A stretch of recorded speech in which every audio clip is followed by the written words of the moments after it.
friends. We're here in the last chapter of 1 Timothy. This is 1 Timothy chapter 6. So the key to this chapter is understanding Chiaism, or some people call it Chiaism. And it's this understanding that in Greek thought, they wouldn't put the point at the end like we do today. When they have a major point, they'll put it right in the middle, and then they do something kind of funny, like right next to the main point in the middle, they'll put the second point, and it will be like surrounded by it. And then there's like a further outside point, and they'll put that on side of that. So they'll make a point that sounds like twice for the sub points, but then for the main point, they'll just put it once in the middle, so you know that's the key. So in this chapter, there's a clear chiasm, or chiasm, and it's this idea that Jesus is essentially the king of all, and he even said that Pontius Pilate, before Pontius Pilate, Jesus gave his great testimony. And it made me think, like, what was Jesus saying to Pontius Pilate? What was the great testimony that he gave? And we know that he gave the testimony that he is a king. He was asking, are you a king? And he said, you're right in saying I'm a king. He said, but my kingdom is not of this world. If it was, my people would fight for me. So I think that's the key, is understanding that his kingdom is not of this world. And if you're a Christian, that means that your kingdom is also not of this world. That your allegiance is first to the God of all, but that your kingdom is something that is separate from this world. He talks about in the beginning, it could be debated that the first part of this chapter doesn't really go along with the rest of it. He's talking about slaves and masters, but I think it goes along nicely, because he's talking about how these slaves and masters have this new relationship now. If they're both Christians, that means that that hierarchy that divided them before is kind of leveled off when you're talking about God's kingdom. So he's saying, if you're a slave, be a great slave. That some translations don't say slave, but that's essentially what it means. And it doesn't mean the same thing that it meant years ago. I won't go into that. I've done that a handful of times, where I talk about the major differences between what we understand as slavery that existed here in the United States and what was slavery in the first century, in Palestine. It's very, very different. I won't say how things are better and worse, but they're very different.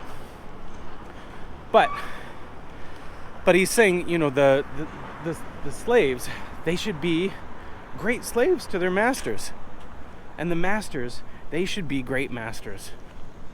And so he's saying, this could apply to us in our work today. Whatever we're doing, we should make sure that whatever we're doing, we're making people interested in the gospel.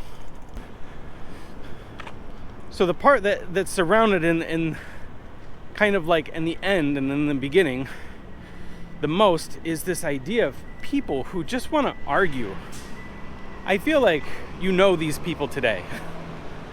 People who you can talk to them about theology, and it will even be a great conversation, but it's usually a debate, and you kind of feel like I'm really saying the right things. Have you ever had this conversation where you're thinking, I'm saying the right things, and they just don't hear me? But they are giving these points, and they think they have me. They think that they're winning this debate. They don't realize that this isn't a debate to us. This is the way. This is the truth. And so it talks about it in this chapter as people who are deprived of truth, and depraved in spirit. I used to think those words were the same thing. When you use the word depravity, I thought it meant the same thing, but but it means they lack the truth. And they also lack morality. There's no goodness in them. They just want to fight for the sake of fighting. And really what it says is they don't want to fight for the sake of fighting, but they want to have power over you. And then he switches to the other point, which is money. They want money. And this was a problem in the church. We talked about this yesterday. But it's saying here that as long as you have warmth and a full stomach, it says food and clothes, as long as you have those things and God, that's all you need in life, and God will supply you those things. So he's saying don't be running after riches. And then he says something that is misunderstood, and it says it different in other translations. In your translation, it may be so bold as to say, the love of money is the root of all evil. And I don't want to take away from that. It is a serious root of sin.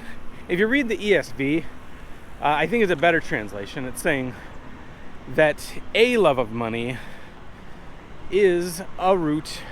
Maybe it says the root, but it's saying it's the root of all kinds of evil. It's not saying that, if you're falling into sexual sin, that your real problem is that you love money too much.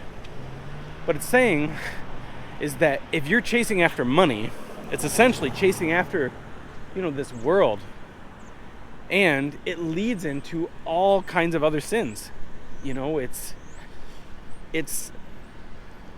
a very, very difficult way to fall into sin because it's so visible, It's so easy to fall into it.